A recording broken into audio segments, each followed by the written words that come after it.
Mobile ভোটাৰে আহি পেলাই যদি আমাৰ নিজৰ মানুহৰ ভোটাধিকাৰ খৰ্ব কৰি বেলেগে ভোট দিবলৈ আহে, কংগ্ৰেছ জিকিব হাৰিবতো আপুনি বাদ দিয়কচোন। অসমৰ কাৰণে এইটো অশনি সংকেত হয়নে নহয়? দুৰ্ভাগ্যজনক হয়নে নহয়? আজি বিভিন্ন জেগাত আপোনালোকে দেখিছে ইয়াতে আমাৰ নিজৰ মানুহে ভোট লগাব পৰা নাই। ৰাহুল গান্ধী ডাঙৰীয়াই কৈ থাকোঁতে চবেই কৈছিলে এইটো এওঁলোকে এনেই কৈছে। আজিতো আপোনালোকে জল পট দেখিছে বিভিন্ন জেগাত এটা ঘৰত 32টাকৈ মানুহৰ নাম ভৰ্তি হৈছে। গতিকে এই কথাবিলাকতো চাবলগীয়া। গতিকে অসমৰ ৰাইজে এটা কথা আপোনালোকে উপলব্ধি কৰক যে এই চৰকাৰৰ হাতত কোনো ৰিপৰ্ট কাৰ্ড নাই।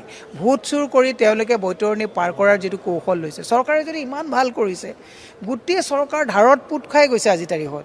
তাৰপিছতো যদি ইমান ভাল কাম কৰিছে, ইমান আঁচনি দি থাকিবলগীয়া হৈছে, আজি তাৰিখত চৰকাৰে এটা বেংকৰ পৰা ধাৰ লৈ এটা বেংকৰ সুতহে মাৰি থাকিব পাৰিছে। মূলধনত কোনো ধৰণৰ কেপিটেল তেওঁলোকে পৰিশোধ কৰিব পৰা নাই। গোটেই ধাৰবিলাক আমাৰ মূৰত লগাই দিছে নে নিদিছে?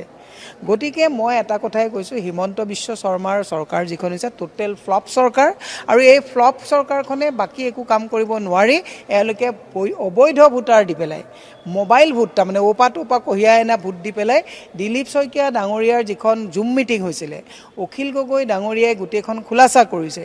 যদি মিছা তেতিয়াহ'লে অখিল গগৈৰ ওপৰত তদন্ত নকৰে কিয়? মিছাটো নহয়, কাৰণ আৰ্কাইভত বস্তুবিলাক কোনেও ডিলিট কৰিব নোৱাৰে। এই কথাটো বিজেপিয়ে বুজি পাই পেলাই ফেচবুকৰ লগত যিমানেই ভাল নাথাকক কিয়, পলিটিকেল পাৰ্টিও আজিকালি বহুত স্মাৰ্ট, চবৰে হাতে হাতে আছে। মোবাইল ভোটাৰে আহি পেলাই যদি আমাৰ নিজৰ মানুহৰ ভোটাধিকাৰ খৰ্ব কৰি বেলেগে ভোট দিবলৈ আহে, কংগ্ৰেছ জিকিব হাৰিবতো আপুনি বাদ দিয়কচোন। অসমৰ কাৰণে এইটো অশনি সংকেত হয়নে নহয়? দুৰ্ভাগ্যজনক হয়নে নহয়? আজি বিভিন্ন জেগাত আপোনালোকে দেখিছে ইয়াতে আমাৰ নিজৰ মানুহে ভোট লগাব পৰা নাই। ৰাহুল গান্ধী ডাঙৰীয়াই কৈ থাকোঁতে চবেই কৈছিলে এইটো এওঁলোকে এনেই কৈছে। আজিতো আপোনালোকে জল পট দেখিছে বিভিন্ন জেগাত এটা ঘৰত 32টাকৈ মানুহৰ নাম ভৰ্তি হৈছে। গতিকে এই কথাবিলাকতো চাবলগীয়া। গতিকে অসমৰ ৰাইজে এটা কথা আপোনালোকে উপলব্ধি কৰক যে এই চৰকাৰৰ হাতত কোনো ৰিপৰ্ট কাৰ্ড নাই।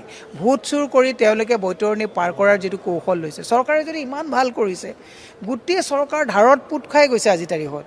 তাৰপিছতো যদি ইমান ভাল কাম কৰিছে, ইমান আঁচনি দি থাকিবলগীয়া হৈছে, আজি তাৰিখত চৰকাৰে এটা বেংকৰ পৰা ধাৰ লৈ এটা বেংকৰ সুতহে মাৰি থাকিব পাৰিছে। মূলধনত কোনো ধৰণৰ কেপিটেল তেওঁলোকে পৰিশোধ কৰিব পৰা নাই। গোটেই ধাৰবিলাক আমাৰ মূৰত লগাই দিছে নে নিদিছে? গতিকে মই এটা কথাই কৈছোঁ, হিমন্ত বিশ্ব শৰ্মাৰ চৰকাৰ যিখন হৈছে টোটেল ফ্লপ চৰকাৰ, আৰু এই ফ্লপ চৰকাৰখনে বাকী একো কাম কৰিব নোৱাৰি এওঁলোকে অবৈধ ভোটাৰ দি পেলাই মোবাইল ভোট, তাৰমানে ওপা টোপা কঢ়িয়াই অনা ভোট দি পেলাই দিলীপ শইকীয়া ডাঙৰীয়াৰ যিখন জুম মিটিং হৈছে